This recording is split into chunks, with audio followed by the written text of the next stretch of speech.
Au quotidien cette semaine sur LMTV Sarthe avec le Festival des vins et de la gastronomie de Laigné en Belin du 3 au 5 mars.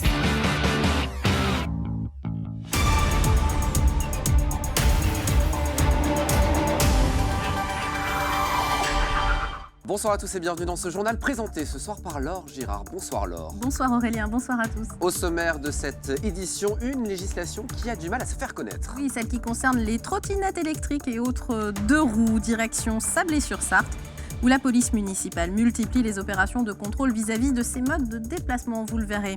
Et puis le spectacle vivant se déplace dans les lieux d'accueil des plus démunis. C'est un partenariat entre les Quinconces l'Espal et les associations solidaires du Mans.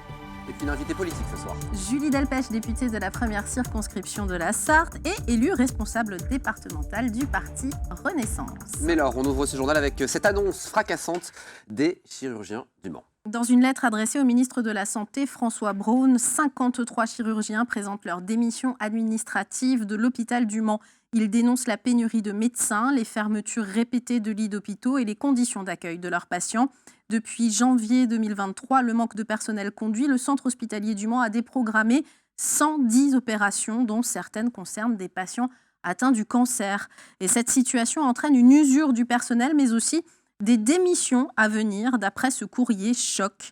Pour rappel, début 2020, déjà 17 chefs de service avaient démissionné de l'hôpital du Mans. Ce courrier est doublé de celui du président du département, Dominique Leménaire, qui parle d'une perte de chance sur notre territoire devenue inacceptable. Et puis il faut encore et toujours le rappeler, les deux roues doivent aussi respecter le code de la route, Laure. Petit rappel à la loi, trottinette électrique, vélo, scooter, des modes de transport qui se multiplient en ville et qui en énervent plus d'un, car il est parfois difficile de faire cohabiter ces nouvelles mobilités avec les piétons et les autos. À Sablé-sur-Sarthe, la police municipale procède à des opérations de prévention et de répression, notamment aux abords des établissements scolaires, comme ce jeudi matin devant la caméra d'Enzo Maubert. Bonjour. Depuis le mois de décembre, l'opération est de plus en plus courante à Sablé-sur-Sarthe. La police municipale contrôle les trottinettes et les vélos. Ok, c'est bon, vous avez des lumières avec vous? Oui. Lumière avant, lumière arrière. Ok, d'accord. Ces agents constatent de plus en plus d'infractions et bien souvent aussi une méconnaissance de la loi. Alors ça a de l'éclairage, l'obligation d'assurance, aux règles de circulation. Et c'est vrai que de plus en plus, les gens laissent la voiture pour un autre moyen et c'est un petit peu l'anarchie parfois au niveau de circulation. Pour ce jeune homme à trottinette, pas de souci, tout est en règle. Il a même un système de signalisation. Pour d'autres, ça coince. Par contre, il manque le petit moyen réfléchissant à l'avant, là, comme vous avez à l'arrière. D'accord? En vélo, les feux sont obligatoires, tout comme les catadioptres, les freins et le port du gilet réfléchissant la nuit. Interdit aussi les écouteurs. En trottinette électrique, on ne dépasse pas 25 km/h et les trottoirs sont interdits. L'âge minimum pour conduire est de 12 ans. En cas de non-respect, c'est la contravention. Ça va de 35 € à 135 en passant par 90. Ça dépend de l'infraction relevée. La municipalité compte d'ailleurs multiplier ses contrôles. Je pense qu'il faut d'abord miser sur la prévention, on ne va pas être dans la répression immédiate, mais en tout cas, une fois que cette prévention a été faite, en plus on relaie beaucoup d'informations sur nos réseaux sociaux, on communique énormément sur la sécurité. Je pense qu'à un moment, si on ne comprend pas avec la prévention, on est obligé de faire de la répression. Bonne journée à vous, au revoir. Lors de cette opération, personne n'a été verbalisé. En décembre dernier, la police avait relevé 39 infractions sur 49 engins contrôlés. Et puis une mauvaise nouvelle, l'air est encore pollué, ce sera le cas demain. Oui, ce vendredi 3 mars, les particules fines continuent de polluer notre atmosphère. Vous avez peut-être les symptômes suivants, le nez et la gorge qui grattent, les yeux qui piquent pour certains. Et cela peut être dû à l'effet de la pollution sur votre organisme. Air Pays de la Loire indique que la qualité de l'air sera encore mauvaise sur presque toute la région vendredi. Vous le voyez, à part l'aval qui est un peu épargné. Alors même si vous êtes en bonne santé, il est recommandé de ne pas pratiquer d'activité physique intense en extérieur. La situation devrait s'améliorer ce samedi. Et puis nouvelle inquiétante du côté des décrocheurs scolaires en Sarthe. Oui, Alors les décrocheurs, qu'est-ce que c'est? Ce sont les jeunes âgés de 14 à 24 ans sans diplôme et non inscrits dans un établissement d'enseignement. Un rapport de l'INSEE publié ce jeudi indique qu'ils étaient 29 000 en 2019 dans la région Pays de la Loire. En pourcentage, c'est moins qu'à l'échelle nationale. Cela représente 5,9% de cette tranche d'âge. Mais les risques de décrochage sont les plus élevés en Sarthe et dans le Maine-et-Loire. Les zones en rouge foncé sur le graphique, vous le voyez. La part de décrocheurs dépasse la moyenne nationale dans 10 des 16 intercommunalités de la Sarthe, en cause principalement l'environnement familial. Une étude à retrouver sur le site de l'INSEE. Allez, place à l'invité politique de notre journal. Ce soir, on reçoit Julie Delpech, la députée de la première circonscription de la Sarthe et nouvellement élue responsable départementale du parti Renaissance. Soyez la bienvenue. Bienvenue à vous, Julie Delpech. Alors, quelques mots d'actualité quand même. La démission fracassante des chirurgiens, c'est la question de la désertification médicale aujourd'hui en Sarthe. Un mot sur ce sujet ? Oui, j'ai reçu le courrier envoyé au ministre. Nous, les élus sartois, on l'a reçu aussi. C'est évidemment un très mauvais signal et je pense que il faut... Moi, j'alerte beaucoup le ministre de la Santé sur ce sujet des désertification, particulièrement en Sarthe. On est 97e département en nombre de médecins généralistes, donc c'est quand même... Il faut s'alerter. Donc on a voté des lois, mais il faut agir plus vite. Et on aura une action commune avec mon collègue Éric Martineau. Et puis je vais avoir un échange. Député de la 3e circonscription, tout à fait. Et puis que je puisse avoir un échange aussi avec les principaux intéressés. Je pense que c'est important de créer ce lien, d'ouvrir ce dialogue et qu'on puisse en parler à cœur ouvert. Et que tout le monde se mobilise. Et puis un autre mot de politique nationale, on ne peut pas y échapper puisque vous faites partie de la majorité présidentielle favorable à la réforme des retraites. Comprenez-vous qu'un grand nombre de nos concitoyens, notamment les Sartois, se déclarent en grève mardi 7 mars ? Oui, je comprends. Moi, je suis très attachée au droit de grève. C'est un droit constitutionnel qu'on se doit de préserver. Et donc, il faut écouter. Moi, j'ai pris beaucoup en compte ce que j'entends, ce que les gens m'écrivent pour notamment amender le texte. On n'a malheureusement pas pu aller au bout des discussions. On a dû s'arrêter à l'article 2. Et je sais que des amendements ont été pris en compte au Sénat. On va continuer. Après, voilà, on a ce désaccord sur l'âge de départ. On n'a pas la prétention de faire une réforme populaire quand on réforme les retraites. Ça demande un peu de courage, mais en tout cas, moi, ce que je retiens, c'est que les manifestations se déroulent quand même sans accroc, sans violence, et je pense que c'est quand même un bon signal envoyé qu'on peut être constructif dans nos désaccords. C'est votre premier mandat, ça fait 6 mois que vous êtes député. Oui. Quelles sont vos premières impressions après 6 mois de labeur et puis 6 mois à siéger justement dans cet hémicycle où il y a eu des débats quand même plus qu'actifs, on va dire. Des collègues qui appellent ça le chaudron. Oui. Non, c'est passionnant, c'est enrichissant, on apprend beaucoup. Après, c'est vrai que moi, le travail de circonscription... me plaît plus et m'intéresse plus. C'est là que je me sens le plus utile d'être sur le terrain.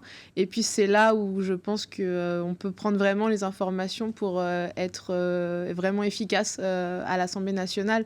Donc voilà, 6 mois intenses, faut pas se le cacher, mais passionnant. Et une casquette supplémentaire maintenant, puisque politiquement parlant, vous êtes élu par les militants Renaissance. On rappelle, c'est le parti d'Emmanuel Macron, issu du mouvement La République En Marche, et qui s'implante doucement sur notre territoire. Et vous avez été élu fin janvier à la tête de ce parti avec une centaine de militants sartois pour l'instant. Quelles sont vos ambitions pour ce parti en Sarthe ? De se construire, de bien s'implanter. Je pense que c'est une chance de devenir un parti. C'était un mouvement avant, c'était pas un parti politique. Donc là, on va vraiment être plus structuré. Et moi, mon objectif, c'est vraiment d'arriver à s'implanter et de pouvoir du coup proposer aussi plus à nos concitoyens, au-delà de nos militants et de nos adhérents, de réunions publiques sur plein de thématiques pour qu'ils puissent aussi nous s'exprimer. Et moi, ça m'enrichira aussi en tant que parlementaire de pouvoir vraiment facilement aller à leur rencontre. C'était un mouvement justement au départ, c'est devenu un parti politique, mais c'est pas un parti comme un autre, puisque aujourd'hui, et depuis peu, vous vous administrez comme une association. Finalement, vous êtes une association et vous êtes devenue la présidente de cette association, c'est ça ? Exactement. C'est quoi l'intérêt ? Alors le parti, en fait, propose d'être soit rattaché au parti, soit se constituer en association. Nous, on a fait le choix avec les membres du bureau en Sarthe de se constituer en association pour des raisons très pratiques, c'est-à-dire qu'on dispose de notre propre budget et donc on peut vraiment être très libre dans l'organisation de nos événements sur le terrain. Et moi, j'aime bien quand ça va vite.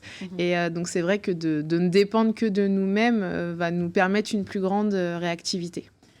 Prochain enjeu, prochaine grande date pour vous en tant que présidente de cette association ?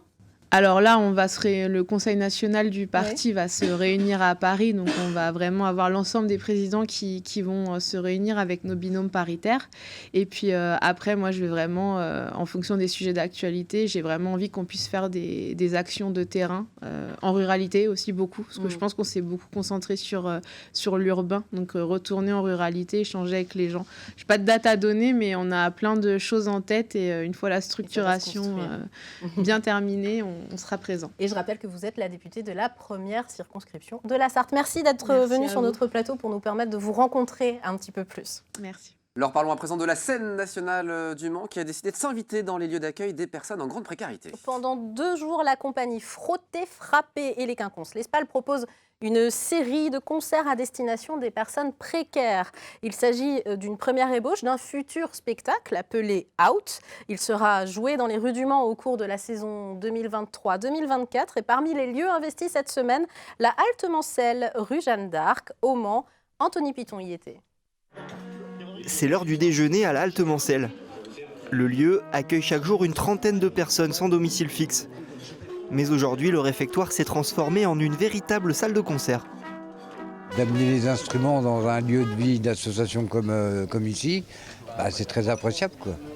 Ça bouscule un peu le quotidien, quoi. C'est convivial, ça change les idées, quoi. Dépêchez-vous, vous allez en retard. Et j'ai dit à ma grande, dépêche-toi avant de mettre les frères à l'école, parce que vous avez... Ceux qui ont posé leurs instruments, ce sont les membres de la compagnie Frotter Frapper, des artistes associés à la scène nationale du Mans, qui préparent un spectacle au long cours avec les associations solidaires. Le désir, c'était de pouvoir jouer nos musiques et nos textes dans la rue, accessibles à toutes et à tous, et notamment aux gens qui vivent à la rue. Et oui, il nous semble que c'est vraiment très important d'y avoir accès. Une volonté de s'ouvrir qui croise l'une des missions des Quinconces l'Espal, s'adresser à tous. En tant que théâtre public financé par les deniers publics, on essaye donc d'aller d'aller à la rencontre et de proposer une programmation qui tienne la route et qui s'inscrit dans l'espace public. Rendre aussi visible cette problématique auquel nous sommes confrontés au quotidien, jeunes et moins jeunes. Le même concert sera joué ce vendredi sur le site de La Flambée. Le spectacle final, lui, investira les rues du Mans en 2024. Allez, alors on termine ce journal avec un anniversaire très attendu dans notre département. Celui du 2. Et quand je dis le 2, on parle du 2e RIMA, évidemment. Absolument, notre régiment d'infanterie de marine basé à Champagné, au camp d'Auvour, vous le savez. Le 1er avril prochain, ce n'est pas une blague, les Marsouins investissent la place des Jacobins et du Jet d'eau pour une grande journée de démonstration de combat avec commandos et tireurs d'élite. Une prise d'armes à 17h, place de la République, puis un défilé est prévu à 17h45, rue Gambetta. Un constat... Entre le RIMA et la Sarthe, l'attachement est réciproque. On écoute le colonel Thomas Rousseau, chef de corps du 2e RIMA, au micro d'Hélène Galliana. On se sent et on reçoit des témoignages au titre du régiment de la Sarthe. Et plus on s'éloigne de la Sarthe, plus on est le régiment du Mans. Et donc, nous ne nous sentons absolument pas isolés. Nous nous sentons plutôt bien intégrés, notamment sur les communes de Champagné et les communes du Mans, qui sont celles que nous occupons le plus, mais toutes les communes de moindre importance périphérique autour du camp d'Auvour, qui est notre lieu de travail et d'entraînement, sont très proches de nous. Et en tout cas, nous nous efforçons d'entretenir ce lien pour pouvoir nous loger, pour pouvoir nous installer et pour être bien, comme je le disais précédemment. Et c'est la fin de ce journal. Merci Laure. Merci Aurélien. Une page de pub, la météo, et on se retrouve juste après.